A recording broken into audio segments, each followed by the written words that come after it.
Let's just bow our heads for a moment.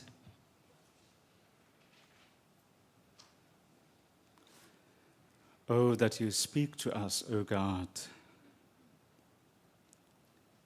and speak to our hearts either through me or in spite of me. But our prayer is that we will listen when you speak to us. Amen. During Lent, it is a time to think about many things. And this afternoon, I would like to talk to you and use our two scripture readings, the Old Testament and also the New Testament reading, as basis for this homily. And the topic of our sermon this afternoon is how to live until you die and not confuse the two. How to live until you die and not confuse the two. George Bernard Shaw remarked, and he said, the statistics on death have not changed.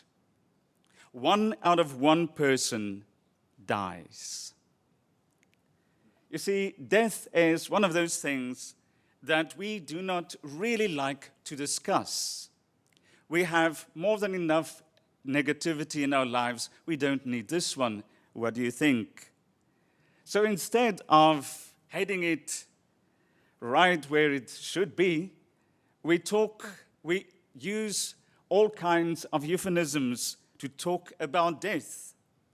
Instead of the word death, we say the person is late. He has passed away. He returned home. He has gone to a better place. He's sleeping. Or he went to be with the Lord. And that's the terms that we use around the church and around the funeral home. In less guarded moments, we speak of he's taking a dirt nap. He kicked a bucket. We talk about our bucket list, don't we? We talk about somebody biting the dust. Some ever croaked. So it seems that we are quite hesitant to come to grips with our own immortality. And yet during Lent, we are confronted with death. We know that we are going to die sometime.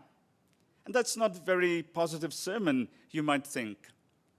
But if we have to think about the resurrection, we cannot think about it unless we also think about death.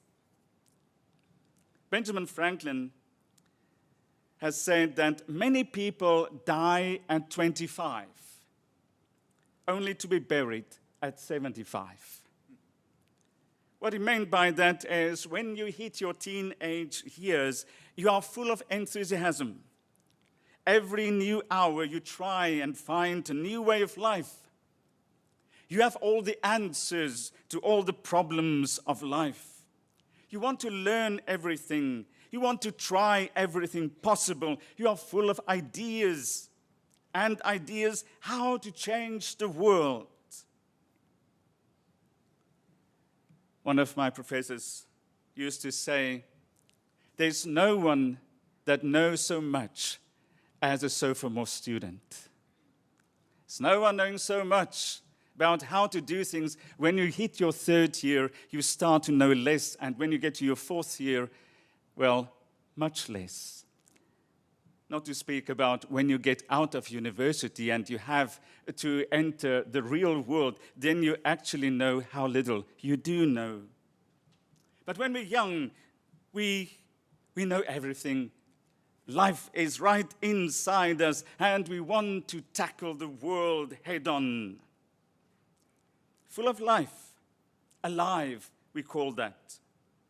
And soon enough, we start to grow old, and everything starts to change. You do the same chorus every day, the same routine, and before you know it, nothing changes. Everything is the same. You work in a job that sometimes you don't even like.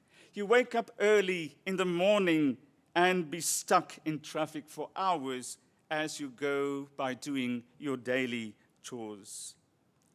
And soon enough, no motivation. Dead at 25, buried at 75. Maybe that's a bit of exaggeration, but if I look back at my ministry, I've had a wonderful opportunity of be with people who are facing the end of life. People journeying towards death and who knew that.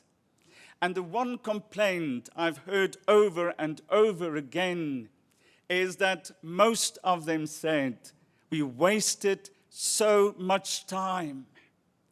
We didn't realize that death is coming so soon. We've wasted so much time not living, just being. Well, Solomon, in his great wisdom, is capturing this thought so beautifully here in Ecclesiastes. There are two things that he speaks about. The one is that death is certain. Death is so certain. He explains that death is the great equalizer. Death plays no favorites and overlooks no one, regardless of your strength and your wealth. You're going to die. So, ultimately, every man who has ever lived or will ever live, die. He was right. It doesn't matter how much I work out, take my vitamins, drink bottled water, stay away from McDonald's, swear off Krispy Kreme, and eat less ice cream, in my case. A student asked me this week, usually the first week of the semester, I give students sort of free hand to ask anything. One student asked me, well, Professor, if you had to die tomorrow, what would you do today? So I said to her, I'll eat ice cream. The second thing, life is uncertain. Death is certain, and life is uncertain. That's why somebody suggested that twice a week for the rest of our lives, he said, we ought to begin the day by looking into the mirror and saying, I'm going to die someday, maybe today. How shall I live today? How can I be alive today? And Solomon is taking this thought a bit further in verse 7 to 12. In this section, he uses 5 imperatives to tell us how to be alive, how to enjoy life, how to make the most of life, not to be dead at 25 and buried at 75. He says, go, eat, drink, and enjoy, and do. 5 wonderful imperatives. How do we do that? How do we take life and live it to its fullest? Knowing all of this, and also during these days of Lent, where we are confronted by the reality of death, and also confronted by the reality of life and resurrection. Death and resurrection, they go together. How do we do that? I read a wonderful piece this week by Bishop Shelby Spong, and he said the following. He said, we do need to embrace death as a friend, not as an enemy. You cannot ignore death all the time.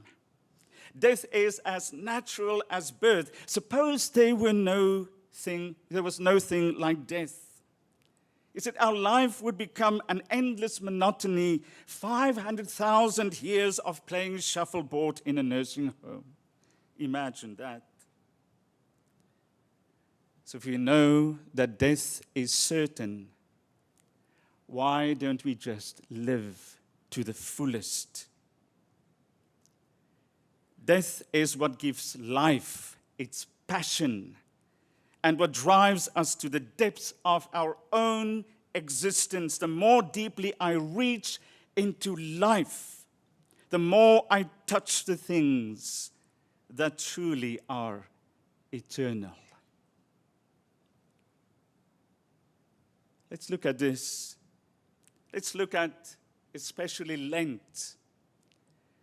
And the ultimate example of living life to its fullest, I find in Jesus Christ. In the 40 days of Lent, also in his life before the cross, also knowing that the cross is imminent, also talking about that to his disciples, I see a few things. I see in first place that God, in the life of Jesus, he was the demonstration that God is the power of life, calling us to live. More than once, Jesus spoke about life. He said to his disciples, I am the resurrection and the life. I am the resurrection and the life. He also said, I am the way, the truth, and the... Good, it's getting better. I'm the life. He also said, I have come that you might have... It's getting better. That you might have life and have it more abundantly.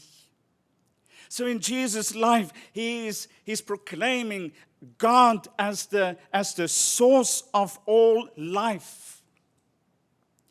In God, in him, there's life, and he has come that we might experience life more abundantly than ever before. He hasn't come with a gloomy message of just you're going to die, and so get ready to die by not living. Get ready to die by living. That's his message. Also, I believe in God as the power of love that calls me to love wastefully. I see that in Jesus. If there's ever a love that loved people wastefully means I don't expect anything in return, then I see that in Jesus. John 3, verse 16 says, for God so loved the world that he sent Jesus. God is love, says John. He cannot be anything but love, and this love is wasteful. He doesn't expect anything in return. If I want to live, I need God's life in my life. I need to be injected by that same life. I need to be injected and filled by that same love that loves wastefully. That's why Solomon goes on and he says, well, enjoy your days with the wife woman that you love, that wife that you love. Tell her that. There should not be a day go by without you telling someone that he or she is loved. Love wastefully.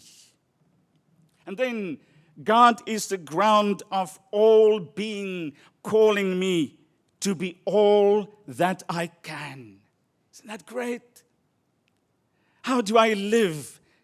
With a capital letter live. I have God's life. I have God's love in me. I have God's I can in me.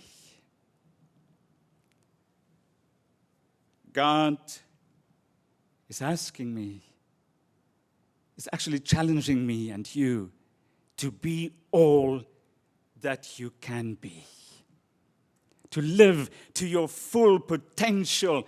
God has created you with talents. God has created you with creativity. God is the great artist, and He has created you to create. Whether we create music, whether we create art, whether we create whatever. As an artist, you create. And as a product of God's art in your life, whatever you create, if you're a teacher, you create life in students, you create that same passion that you have in students. Whatever you do, you can be an artist. Spong also said, the job of the Christian church is not to make people more religious. The task of the church is to call people to life and to love. You see, because if God is the source of life, He is worshipped when we live. If God is the source of love, He is worshipped, not by beautiful music as such, but when we love wastefully. If God then is the ground of being, He is worshipped when we have the courage to be everything God has created us to be. And that is a healthy life. We have a service this afternoon where we will come forward and we will do the healing litany. But what is it to be healthy? To be healthy is not so much a person who is free from sickness and the sorrows of this earth. A healthy person is that person who has tasted life in God, who has experienced what it is to love wastefully. That person who has the courage to serve God with all that he can and all that he is supposed to be. May God help us fulfilling this life of love and being. Amen.